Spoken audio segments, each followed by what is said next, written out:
Bismillahirrahmanirrahim. Assalamualaikum warahmatullahi wabarakatuh. Innal hamdalillah, sholatan wa salaman ala Rasulillah. Asyhadu an la ilaha illallah wahdahu la syarikalah wa asyhadu anna Muhammadan abduhu wa rasuluhu la nabiyya ba'dah. Bapak Ibu yang dimuliakan Allah Subhanahu wa taala, puji dan syukur mari sama-sama kita panjatkan kepada Allah Subhanahu wa taala atas seluruh limpah nur rahmat, nikmat serta hidayahnya. Semoga dengan mensyukuri seluruh nikmatnya, kiranya Allah terus menambahnya serta membimbing kita semua dengan hidayahnya. Salawat dan salam sama-sama kita sampaikan kepada Nabi kita, Nabi besar Muhammad Rasulullah Sallallahu Alaihi Wasallam.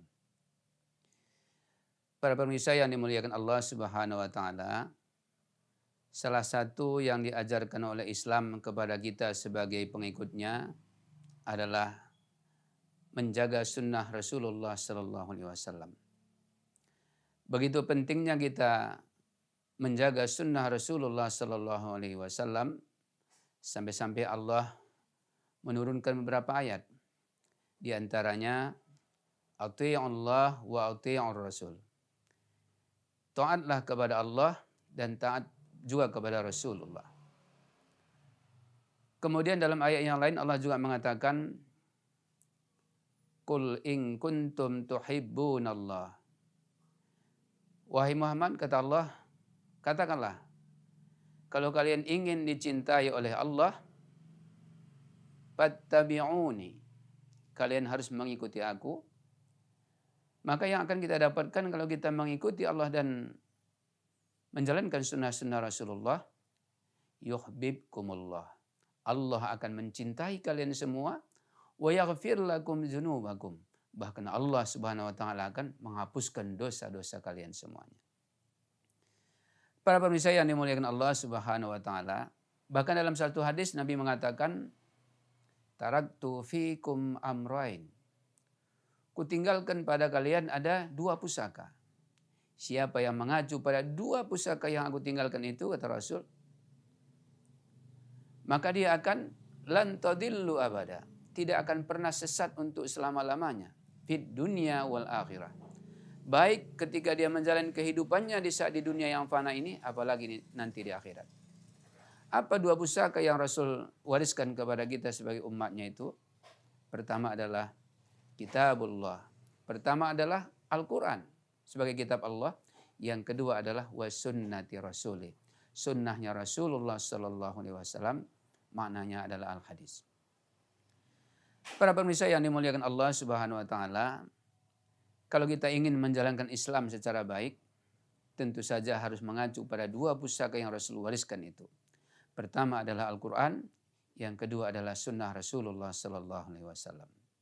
Kita hidupkan sunnah-sunnah Nabi, karena itu adalah perintah Allah untuk menjalankannya. Segala aspek yang dipraktikkan oleh Rasulullah itu adalah sunnah. Maka oleh karena itu, kita senantiasa berupaya untuk menjalankan dan menghidupkan sunnah itu, sehingga kehidupan kita akan sukses dunia dan akhirat. Bahkan dua sebab orang yang akan mendapatkan syafaat nanti di hari akhirat adalah pertama, mereka yang di masa hidupnya selalu menjalankan dan menghidupkan sunnah. Yang kedua, mereka gemar berselawat kepada Rasulullah SAW.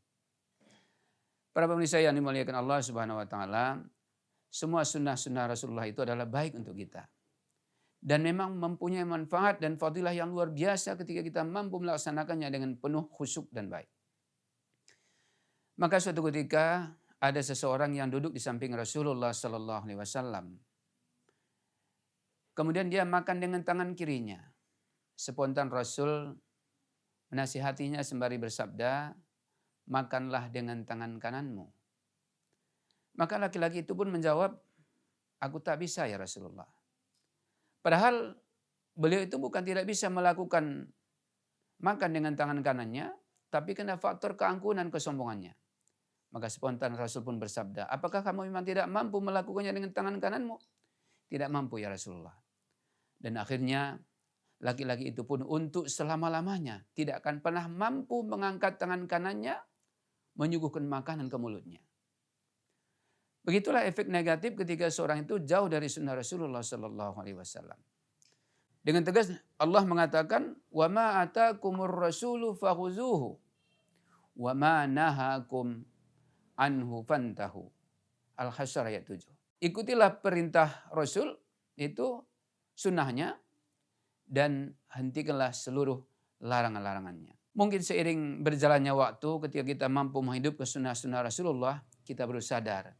Ternyata setelah kita hidupkan sunnah, kita ikuti perintah yang diajarkan oleh Rasulullah SAW, baru kita merasa ternyata menghidupkan dan menjalankan sunnah Rasulullah itu memiliki banyak keutamaan dan banyak manfaatnya. Semoga dengan senantiasa kita menjalankan sunnah, mengikuti sunnah-sunnah Rasulullah, maka hidup kita bahagia, tidak hanya di dunia, apalagi di akhirat. Terlebih di bulan Ramadan yang sangat mulia ini, kita senantiasa menjalankan ibadah sesuai dengan sunnah-sunnah Rasulullah, sehingga Ramadan kita benar-benar meraih nilai takwa di sisi Allah yang ganjarnya adalah surga. Amin ya rabbal alamin. Wassalamualaikum warahmatullahi wabarakatuh.